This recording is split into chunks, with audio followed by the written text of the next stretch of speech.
Hello বন্ধুরা, আমি পৌলমি। আমি চলে এসেছি তোমাদের সামনে আমার ফার্স্ট ব্লগ নিয়ে। তো আমি আমার ফার্স্ট ব্লগটা শুরু করলাম আমার বড় মা, আমার গপু, আমার মা লক্ষ্মী, আমার শিব, আমার গুরুদেব, আমার বজরংবলী, আমার গনু দাদা, আমার গুরুদেব, আমার সবাইকে নিয়ে আমার মন্দিরটা নিয়ে আমি আমার ফার্স্ট ব্লগটা শুরু করলাম। কোনো রকম কোনো ভুল ত্রুটি হলে আমাকে ক্ষমা করে দিও। এনারা হচ্ছে আমার ভালোবাসার মানুষ। এনারা আজকে আমার মধ্যে নেই, কিন্তু আমি মনে করি আমার পাশে সবসময় রয়েছে। তো চলো বন্ধুরা, আজকের ব্লগটা স্টার্ট করি। আজকে ছিল আমার একটা নিমন্ত্রণ বাড়ি, মানে আমার নিজেদের মধ্যে। আমার বৌদির বাপের বাড়িতে আজকে নিমন্ত্রণ ছিল, ইনভাইট ছিল একটা ঠাকুরের নামের। চলো দেরি না করে তার চটপট রেডি হয়নি। মেকআপ সম্বন্ধে আমার কোনোদিনই কোনো সেরকমভাবে আইডিয়া ছিল না। যেটুখানি আমি নিজে পারি সেটুখানি টুকটাক সাজি। আর এই গরমের মধ্যে কোথাও বেরোতে যেন ইচ্ছাই করে না। তাও কি আর করা যাবে, বাপের বাড়ি এসেছি ঘুরতে, যেতে তো হবেই। তাও আবার নিজেদের মধ্যে একটা ইনভিটেশান পেয়েছি, অবশ্যই যাব। বিশেষ করে আমার পুচকুটার জন্য। আমার পুচকুটা বাড়িতে থাকতেই চায় না।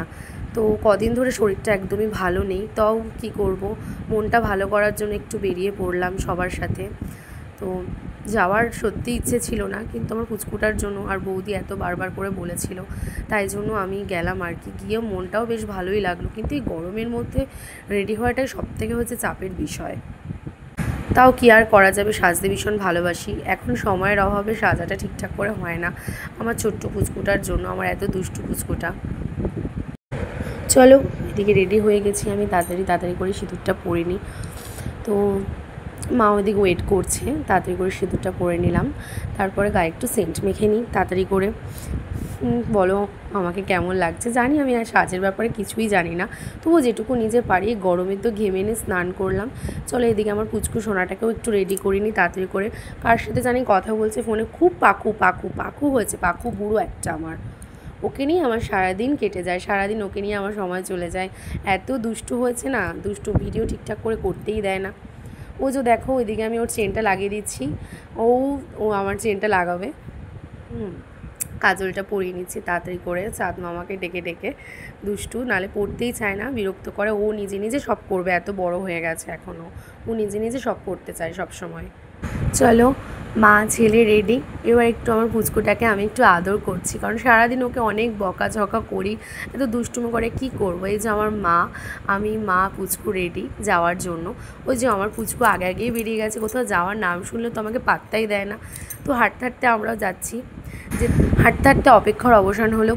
মিমি পুচকুকে নিতে চলে এসেছে। আমার ছেলে তো আমাকে আর পাত্তাই দিল না, চলে গেল গাড়ি করে। তো হাঁটতে হাঁটতে চলে এলাম আমি আমার বড় জেঠির বাড়ি। আমি আর মা, বড় জেঠিও আমাদের সাথে যাবে। বড় জেঠির বাড়িতে এসেছিলাম আমি আমার নীলুর সাথে দেখা করতে। সে আসার সাথে সাথেই তো বড় জেঠি চাউমিন এগরোল হাতে ধরিয়ে দিল, খাচ্ছিলাম। ওদিকে আমার নীলুটা হয়তো একটু রাগ করেছে, যেহেতু আমার পুচকুর সাথে ওর দেখা হয়নি। আমার পুচকু তো গাড়ি পেয়ে চলেই গেছে মিমির সাথে। তো ওই যে এবার নীলুরাও বাড়ি যাওয়ার পালা, নীলুরাও রেডি করছে। ওই যে দিদিরাও চলে গেল। দেখে চলো আমাদেরও যাওয়া যাক, আমরাও যাচ্ছি আমাদের ইনভিটেশন বাড়িতে।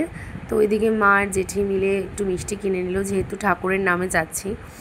তো টোটো তো পেলাম না, হেঁটে হেঁটেই চলে এলাম। যাই হোক, আমার ছেলে যেহেতু আগেই চলে এসেছে, তো আমাদের সেরকম কোনো অসুবিধা হয়নি।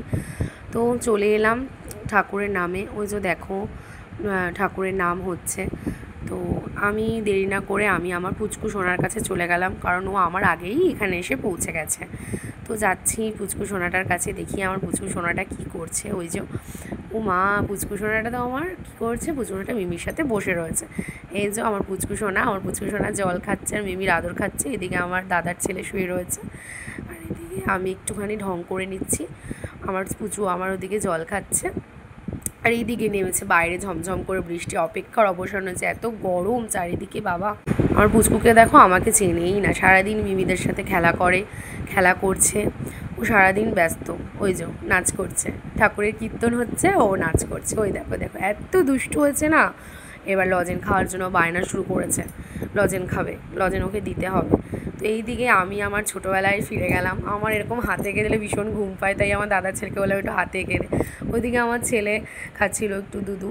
তারপরে তো ঠাকুরের নাম একটু ঘরেও দিল, যে আমার ছেলেও কীর্তনের সাথে সাথে নাচ করছে।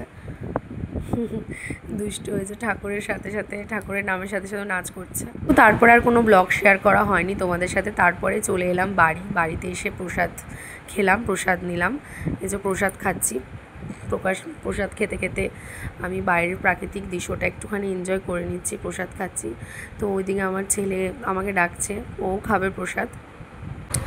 এই প্রাকৃতিক দৃশ্য দেখতে দেখতে বাইরে বেশ ঠান্ডা হাওয়া দিচ্ছিল। এত গরম, গরমে সবাই কষ্ট পাচ্ছিল। তো আজকে একটুখানি যাই হোক একটু বৃষ্টি হয়েছে। তো প্রাকৃতিক দৃশ্য দেখতে দেখতে আমিও আমার ডিনারটা খেয়ে নিচ্ছিলাম। এদিকে খাচ্ছিলাম একটু দরবেশ খেতে আমি ভীষণ পরিমাণে ভালোবাসি।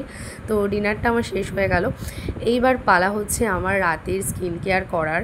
তো চলো বন্ধুরা, আমার রাতের স্কিনের অবস্থা দেখো খুব বাজে হয়ে রয়েছে। ফেস ওয়াশটা দিয়ে মুখটা একটু ওয়াশ করে নিই।